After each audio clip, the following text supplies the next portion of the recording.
Hello guys, welcome to Blazing Football. Here we're going to do the match preview for Brighton versus Manchester United. I have here Krishna, who's a Manchester United fan. So, okay, Krishna, what do you think about this match? Uh, Specifically talking about this particular game, I guess it's going to be a tough game. And for us to reach the top four, which is the main goal as indicated by our manager, it is going to be very tough and it'll be a hard fought. I guess we'll go through the line, but it's going to be a hard fought victory. Also, you know that Brighton have been a very good form after this lockdown. They have not won any game in 2020, and the first match against Arsenal, they got the victory, and second match against Leicester, they drew, which they almost should have won because they missed the penalty. So they're in a good form, and so what do you think? Like even Neil Mopai is in a good form, I think, and even against Norwich, it was very difficult where it had to go to extra time to pull the winner. So, what do you think that Ole Gunnar is going to pick this time? Basically, if you look at the Brighton side, they are very strong defensively. They set a defensive base and then counter the teams that attack them. That's how most of the goals they have scored have come from. And the other fact is that they are very dangerous from set pieces. They have the likes of Adam Webster, Lewis Dunk, and all who are like prolific headers, and in set pieces they are very very dangerous. If you look at the match that happened earlier this season in against Brighton, I'm talking about the one Manchester United played in their home. We conceded a goal and it came from a set piece. Louis Dunk scored the goal. So basically, it is going to be a tough game. We'll have to break their defense in order to score. But given the form that we have been in, I guess going to it is not going to be easy, but then I guess we will cross the line. Last 14 games, we have had an unbeaten run, if you notice, and then there have been like goals scored from all positions, and almost all players have contributed to the scoring. So basically, both of the teams are in good form, but then given that we have better players, I think we can pull this off. Definitely, Bruno Fernandes has been an amazing signing for Manchester United this January. But if you have seen after the lockdown, he has been playing continuously all the matches, including the FA Cup. He has started that FA Cup match also. So, do you think that he needs some rest, or do you think Ole Gunnar is going to pick the best squad he has to pull the 3 points?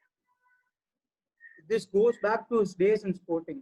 If you look at if you had followed the games he had played for Sporting the last 3-4 seasons, he has played in game in and game out every week. He has almost played 90 minutes of football 2 times a week. So, and given the fitness results that have come, uh, Bruno Fernandes, Bruno Fernandes is one of the top achievers in fitness.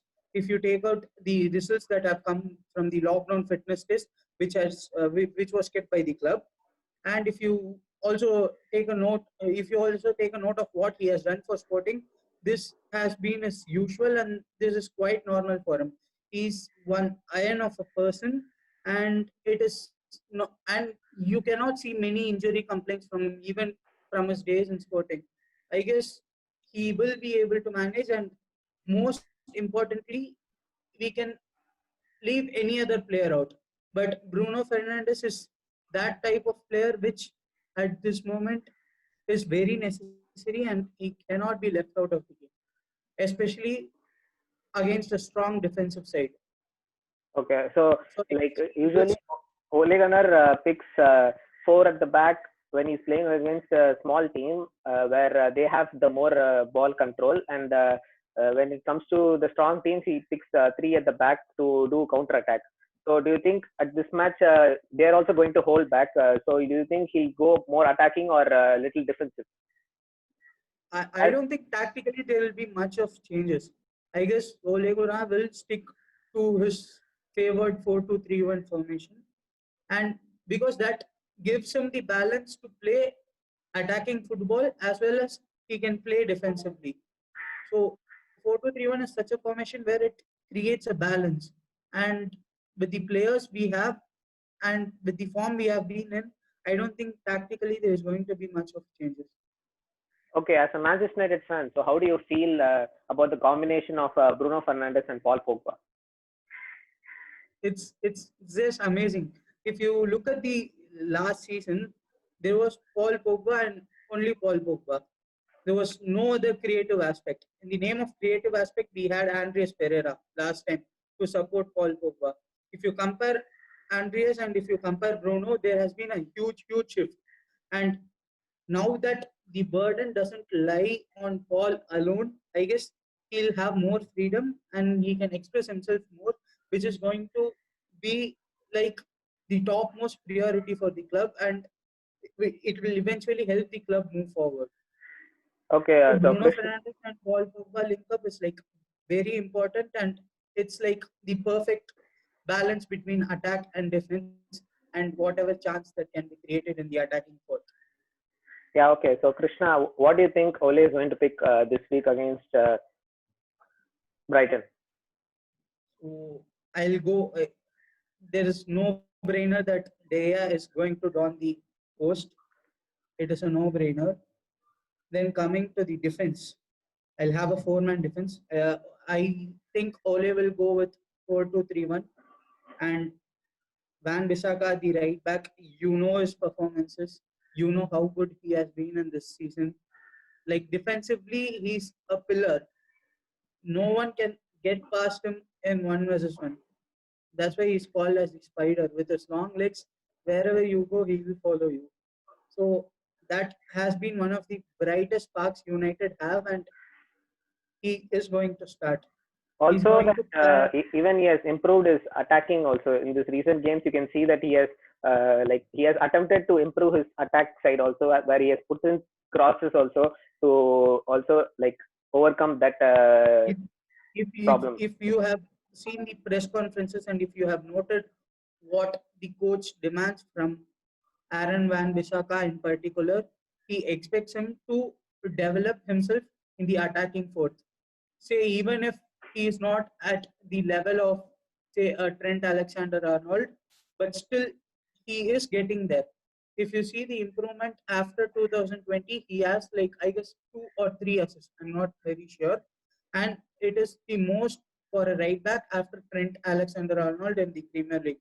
So there has been a significant improvement in both his defensive aspects and the attacking aspects as well. Okay, so who do you think he'll be picking as the two center backs? I think that also is a no-brainer. That is also a no-brainer. Harry Maguire and Victor Lindelof. Harry Maguire, he has changed what Manchester United's defense look like. He's the person who's very vocal. He's a true leader material, and he's someone who can don the defensive line. And also, if you look at his game, it's not only about defense. It is also about how he progresses the ball and how he passes the ball and breaks the line of defense in order to make the ball reach the forwards or the midfielders. That has been tremendous, and that is the main reason United have succeeded this season.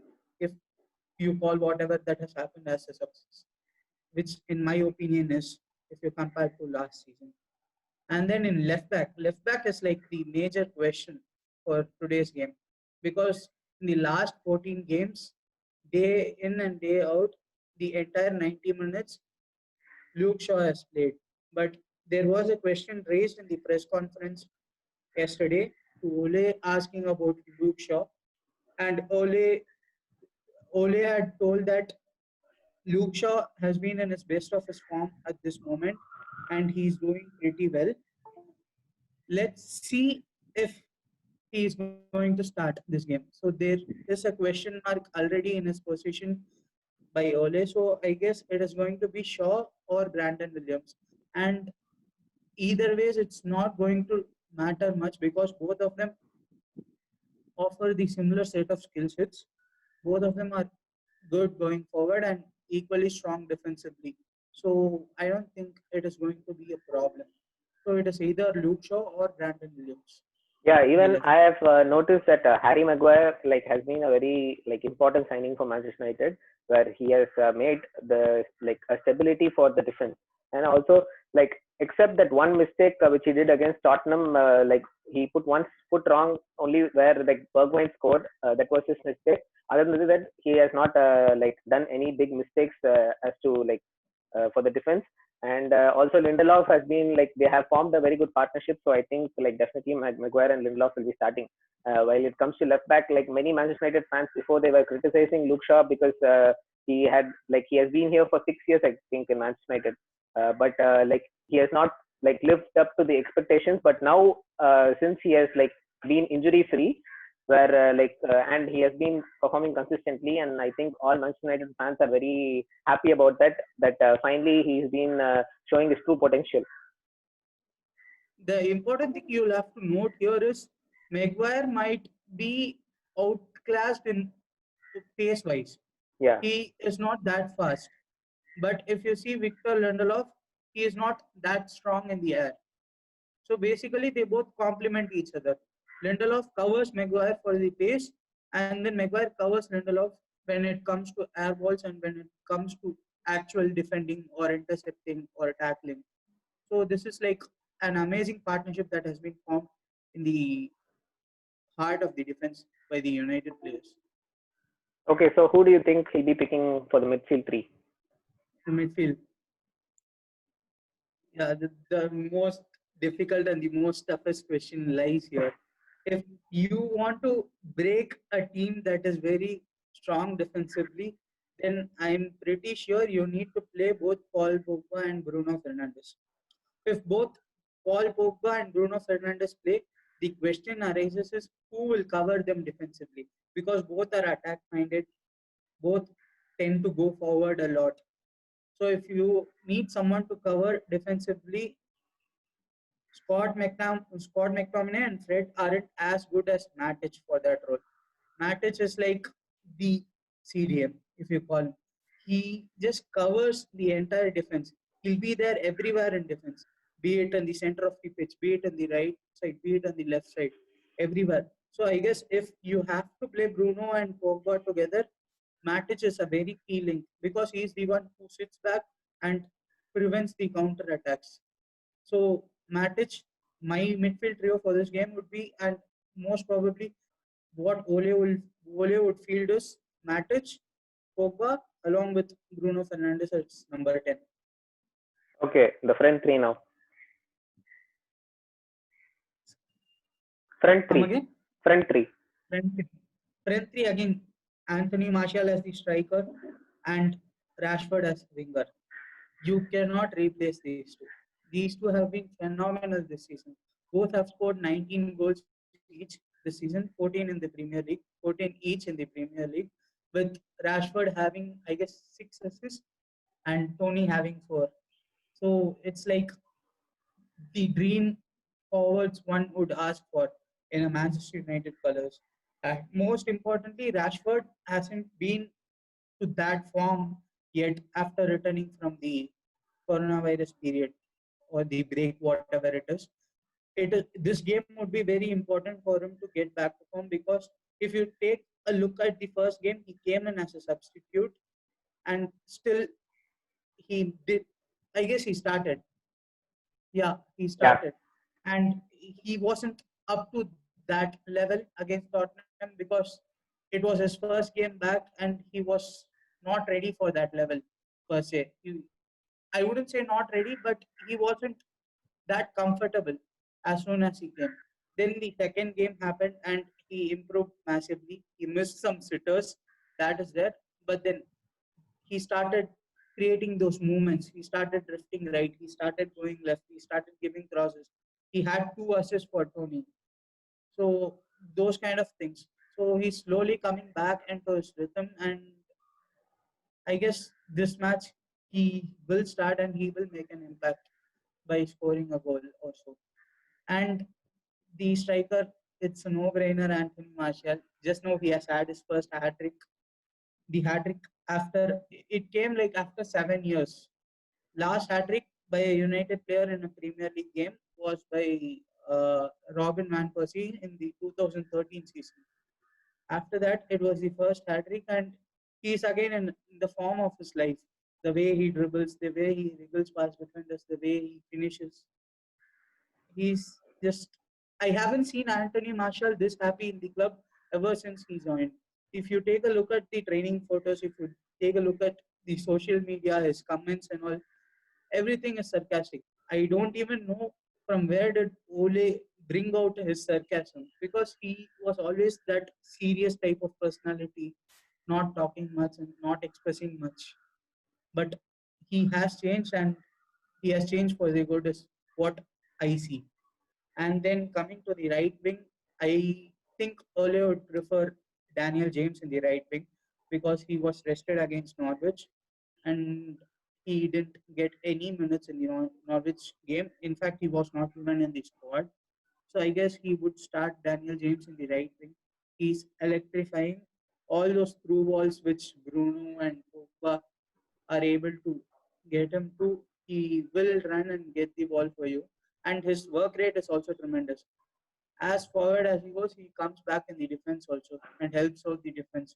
So I guess it is going to be Daniel James on the right side of Also, that Mason Greenwood has been a very important player on the right wing.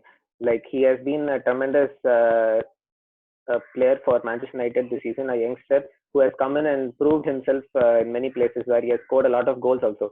But Daniel James offers a lot of pace, which is also important. But I feel that Daniel James is not yet fully there when it goes to giving crosses, because there is a few times that he just gives blind crosses where people are not there exactly, where like Mason Greenwood doesn't have that much pace, but he's very clinical when it goes when you go up front in the D. So that is also a dilemma for Ole Gunnar, where he has to think which is more important, while the pace is important, or the finishing. So yeah, it. It's definitely going to be a dilemma. There is no doubt. But then, given that Greenwood had already started in the last game, and he also had quite a lot of minutes in the Norwich game, I just feel that it is going to be Daniel James. Greenwood is very clinical, agreed, but he's not a natural left winger or a right winger. He's a striker who can play at the left wing or the right wing. So I guess if you have a good finishers in Tony and obviously Rashford and even Bruno who can finish those goals, I guess the need for the hover for this particular game, when especially when the team is going to sit back, it is Daniel James because of his pace. He can just run past the defenders with ease. So I think Ole would prefer Daniel James over Greenwood for this particular game. okay, so Krishna, your starting 11 is for goalkeeper is David De Gea, and for the right back is Aaron Wan-Bissaka, and the two center backs are Maguire and Lindelof, and the left back is Luke Shaw, and or Brandon Williams if he's not. Okay.